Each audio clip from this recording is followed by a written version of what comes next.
Allah sungguh maha mengetahui bahwa hamba ini sedikit yang taat kepada Allah itu secara sukarela. Nah, umumnya mereka itu taat kepada Allah karena takut neraka atau mengharapkan surga. Hanya sedikit yang taat kepada Allah itu semata-mata karena Allah. Nah, oleh karena itu maka Allah wajibkan taat itu. Allah wajibkan. Sebab andai kata taat itu tidak diwajibkan kepada kita, niscaya kita tidak taat kepada Allah. Andai kata sembahyang subuh itu tidak wajib, niscaya banyak yang kada sembahyang subuh. Andai kata zakat itu tidak wajib, banyak yang kada berzakat. Andai kata puasa itu kada wajib, banyak yang kada puasa. Nah, oleh karena itulah Allah wajibkan.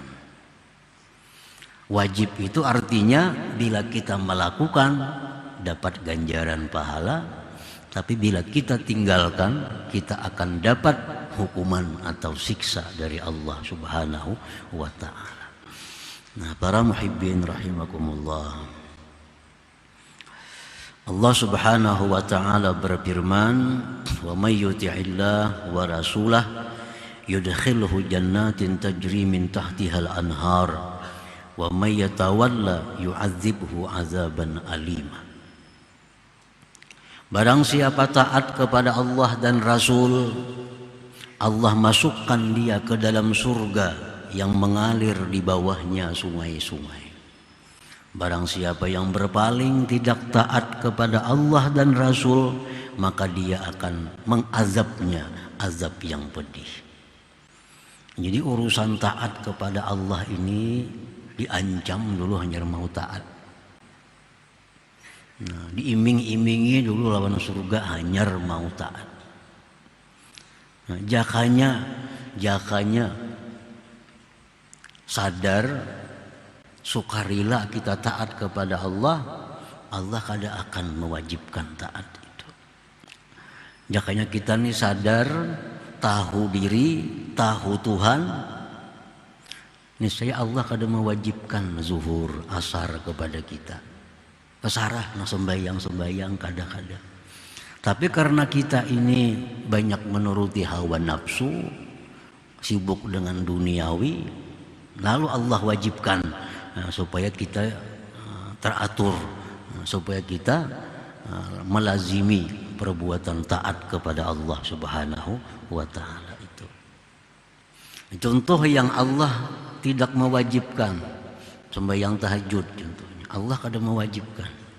Banyak juga yang kada tahajud. Banyak kada tahajud. Allah kada mewajibkan duha. Banyak yang kada sembahyang duha. Karena terserah kita. Nak sembahyang ya Tuhan, sembahyang duha bagus. Kada sembahyang duha, kada apa-apa. Nah, kita mah ambil yang kada bapaknya nih tuh. Ambil yang kada bapaknya. Nah, oleh karena itu Allah mewajibkan itu. Diwajibkan supaya kita kada boleh tidak untuk melaksanakan. Bila kada diancam. Wa may yatawalla yu'adzibhu azaban alima. Bila mana tidak taat kepada Allah, Allah akan azab dia azab yang pedih. Firman Allah, la in syakartum la azidannakum wa la in kafartum inna azabi lasyadid. Ini contoh lagi. Jika kalian mau bersyukur, jika kalian mau bersyukur, artinya jika kalian menggunakan nikmat itu di jalanku, baik nikmat sihat, baik nikmat harta, digunakan di jalanku, ya Tuhan, la azidannakum, aku tambah berkahnya, aku tambah kebaikannya. Wala in kafartum, Nah, jika kalian menggunakan nikmat itu di jalan yang tidak aku ridhai, jika kalian menggunakan kesehatan untuk maksiat, jika kalian menggunakan nikmat untuk maksiat, Allah mengancam, inna azabi lasyadid, azabku menunggu sangat pedih. Nah, jadi supaya bersyukur ini Allah beri iming-iming, Allah beri harapan janji. Kalau kada mampan juga Allah ancam bila kada bersyukur. Supaya apa? Supaya kita ini bersyukur kepada Allah Subhanahu wa ta'ala. Para muhibbin rahimakumullah, fasaqahum ila ta'ati bil ijab. Allah menghalau kita ini kepada taat dengan diwajibkannya. Allah menghalau kita supaya taat dengan diwajibkan. Jadi kewajiban itu laksana dihalau. Supaya kita sembahyang zuhur diwajibkan zuhur. Nah, kita laksana dihalau oleh Tuhan untuk taat kepada Allah. As-sabihi bis salasil allati tud'u fi unuqil asir, yang diumpamakan kewajiban itu seperti rantai yang diletakkan di leher tawanan. Ini tawanan dipasung, ditarik, supaya ke sana. Ini tawanan dipasung, ditarik supaya menuju ke tempat yang diinginkan oleh yang menawan. Nah, itulah kewajiban ini, laksana rantai. Nah, kita dipasung oleh Allah, ditarik supaya ke sana, supaya melaksanakan taat kepada Allah Subhanahu wa ta'ala itu. Ajiba rabbuka min qaumin yusaquna ilal jannah bisalasil. Allah berfirman, sungguh aneh, ujar Tuhan, ini manusia diajak ke surga bersalang di rantai berdahulu. Ini aneh manusia, ke surga itu dihalau, disuruh. Jaka kada disuruh kada mau ke surga. Jakanya kada diwajibkan manusia itu kada mau ke surga. Nah, dirantai, ditarik, dikarasi, hanya mau ke surga. Nah, jadi ujar Tuhan itu sesuatu yang aneh, sesuatu yang ajaib. Ada orang yang disuruh nyaman dipaksa, dipaksa. Nah, para muhibbin rahimakumullah. Jadi Allah Subhanahu wa ta'ala mengetahui kita ini malas, kita ini lemah, kita ini sibuk, lalu Allah wajibkan kewajiban-kewajiban itu kepada kita agar bisa terlaksana. Summa qala al-imam bil hikmati sadisa wa tis'in ba'dal mi'ah. Kemudian Imam Ahmad menyambung dalam hikmah berikutnya yang ke-196. Aujaba 'alaika wujuda khidmatih wa ma aujaba 'alaika illa dukhula jannatih. Allah mewajibkan atas engkau itu untuk taat. Allah wajibkan sembahyang zuhur 5 waktu, wajibkan zakat, Allah wajibkan puasa, Allah wajibkan itu dan ini. Tidak ada Allah mewajibkan itu melainkan agar masuk surga, agar kita ini masuk surga. Kada ada tujuan apa-apa dari Allah, kada ada keuntungan apa-apa Allah mewajibkan kewajiban itu. Nah, kalau pun kita misal bila sembahyang Allah makin jaya, kada. Bila kita kada sembahyang Allah turun kehormatannya, kada. Kada demikian. Bahkan di dalam sebuah hadis disebutkan andai kata seluruh manusia dari Adam sampai hari kiamat semuaan itu seperti Nabi Muhammad sallallahu alaihi wasallam. Semuaan top, semuaan taat kepada Allah. Sedikit pun kada akan menambah kebesaran Allah. Sedikit pun kada akan menambah keperkasaan Allah. Nah sebaliknya andai kata mulai Adam sampai hari kiamat orang macam Abu Jahal semuaan ingkar kepada Allah, sedikit pun kada mengurangi kebesaran Allah, sedikit pun kada mengurangi kejayaan Allah. Jadi kejayaan Allah, kebesaran Allah kada tergantung dengan patuhnya kita kepada Allah. Lain lawan raja dunia. Nah kalau raja dunia sakampungan demo gugur pembakalan, jatuh kehormatannya, hilang kepercayaan. Nah kalau Allah kada ada sangkut pautnya taat dan maksiat kita, nah, kada ada hubungannya tentang dengan kebesarannya, dengan keagungannya. Jadi Allah mewajibkan kita berbagai macam ketaatan itu adalah untuk agar kita masuk surganya Allah, agar kita ke surga. Aujaballahu 'alal khalqi ta'atah wa ma aujabaha 'alaihim illa lida'watihim ila jannatih wallahu yad'u ila daris salam. Allah mewajibkan kepada makhluk ini taat kepadanya. Tidaklah Allah mewajibkan taat itu atas mereka, melainkan untuk mengajak mereka ke surga, untuk mengajak ke surga. Ini nang nyamannya kita juga, nang nyamannya kita juga. Wallahu yad'u ila daris salam. Allah itu mengajak manusia masuk ke dalam surganya. La liftiqarihi ila ta'atihim. Allah tidak membutuhkan, tidak memerlukan kepada taatnya itu makhluk tadi. Kada perlu Allah lawan taat kita ini.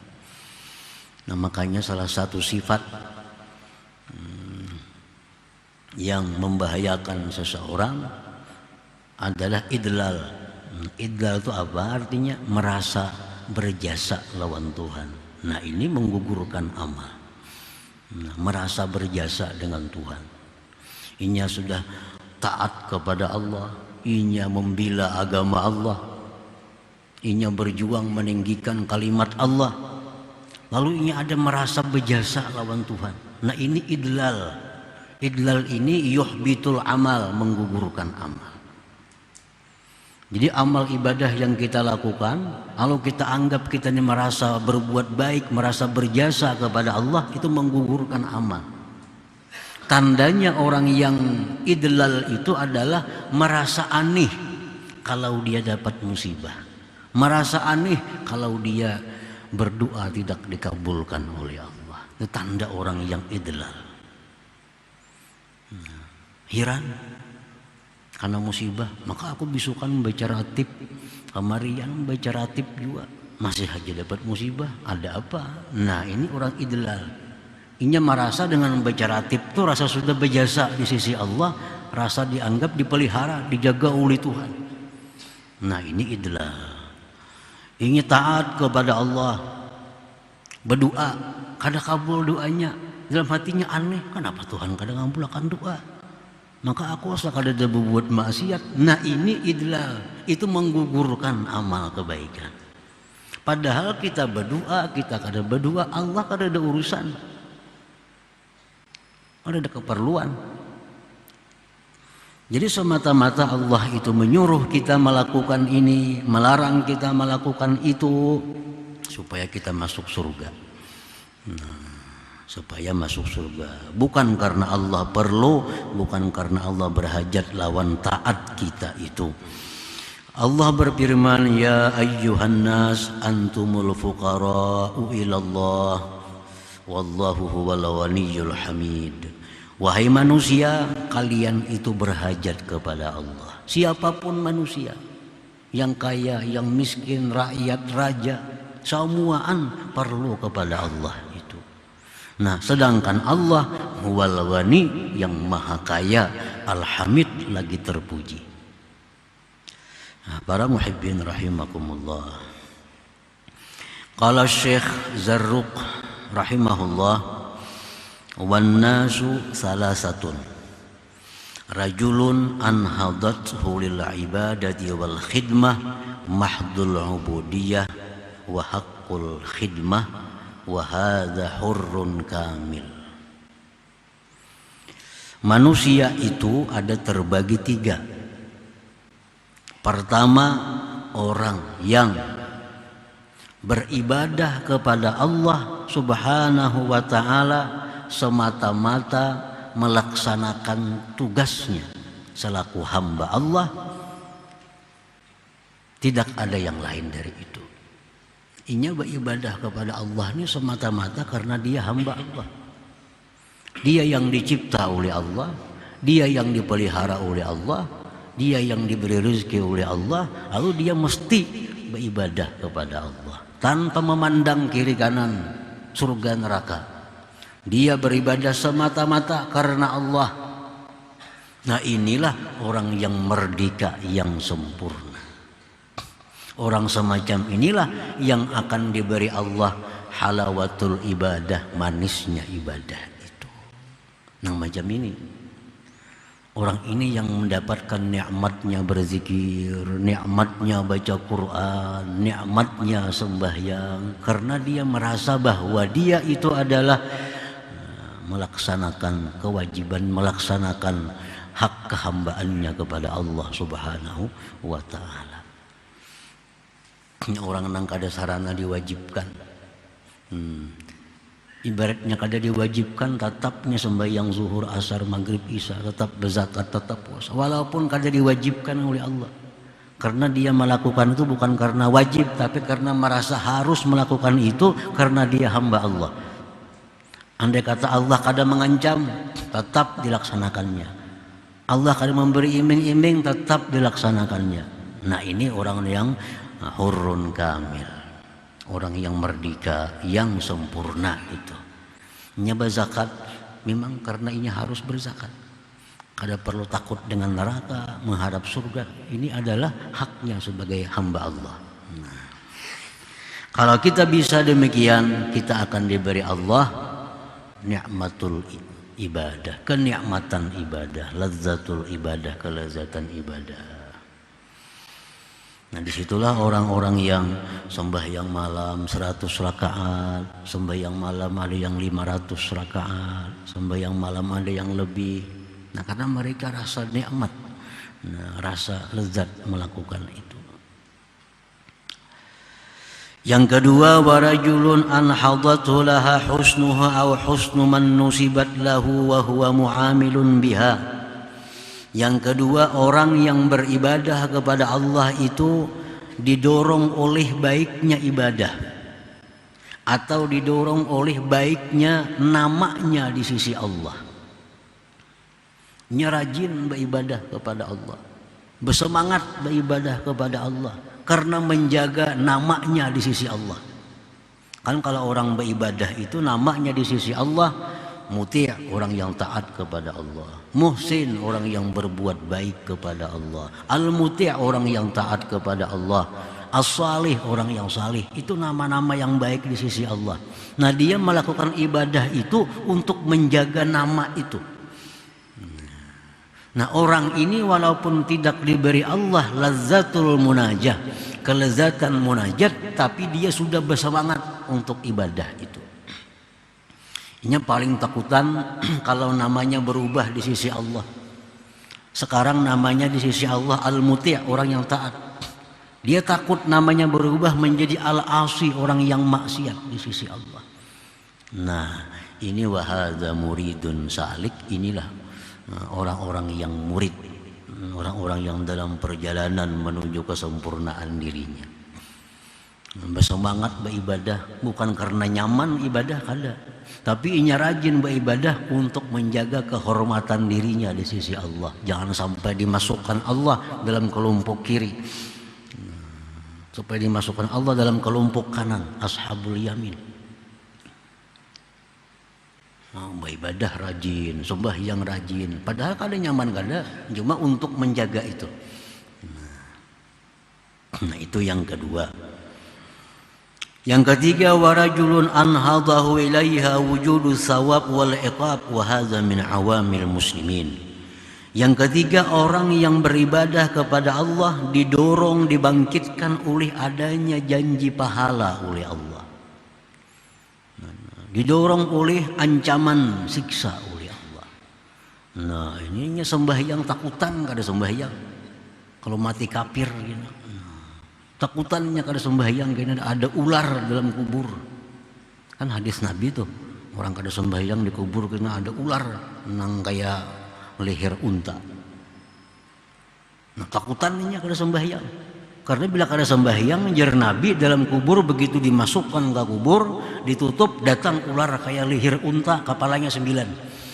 Nah, itu hadis Nabi. Bah kada wani kada sembahyang. Subuh dingin kayak apa aja bangun, anggaran ular dalam kubur gini. Nah, ini orang sembahyang karena takut, takut ancaman Allah. Ada yang sembahyang mengharapkan pahala, ada yang taat kepada Allah mengharapkan pahala. Nah, inilah kelompok awamil muslimin, kebanyakan kaum muslimin. Nah, orang seperti ini kada akan diberi oleh Allah kelezatan ibadah, kada diberi. Kerajinan beribadah pun kada diberi. Menguliat sembahyang, jauh lawan rajin, jauh lawan bersemangat. Kenapa? Ketakutan aja sembahyangnya nih. Karena orang semacam ini kada akan diberi Allah semangat ibadah, apalagi manisnya ibadah. Orang yang sembahyang beribadah karena takut lawan neraka, karena mengharap surga. Orang seperti ini kada diberi Allah sesuatu yang berharga di sisi Allah, seperti lezatnya munajah itu berharga di sisi Allah. Semangat rajin ibadah kada diberi Allah. Orang yang merasa kewajibannya itu adalah samuan merasa lapah. Nah, sembahyang lapah. Hanya 5 rakaat sudah awak.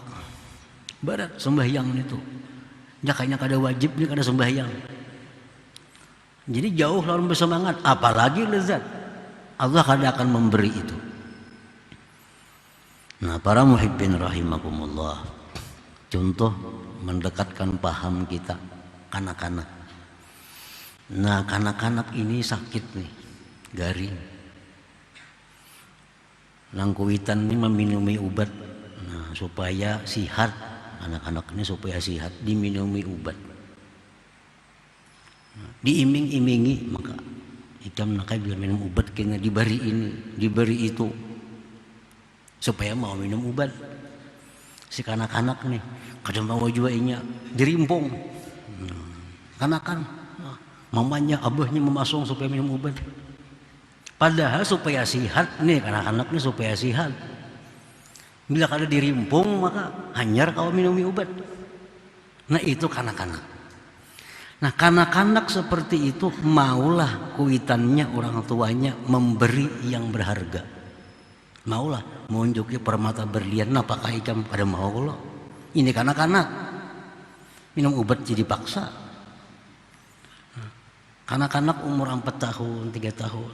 Maulah abahnya munjuk, nak duit 1 juta ikam sanggup sekolah, maulah. Kada mau, karena berharga. Paling-paling diberi 2-3 ribu sekolahnya. Hina. Nah, orang yang beribadah kepada Allah karena takut ancaman Allah itu sama kanak-kanak.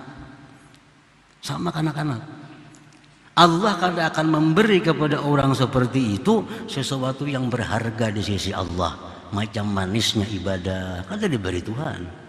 Karena kada mengerti juga ini lagi. Kada paham. Allah kada memberi manisnya ibadah, kada memberi semangat beribadah, karena ini masih dipaksa untuk beribadah kepada Allah Subhanahu wa ta'ala. Nah, para muhibbin rahimakumullah, jadi golongan awamul muslimin, orang yang beribadah karena takut ancaman, mengharapkan balasan. Nah, kalau kita berada di situ, hendaknya kita berusaha supaya naik ke nang kedua itu. Naik nang kedua.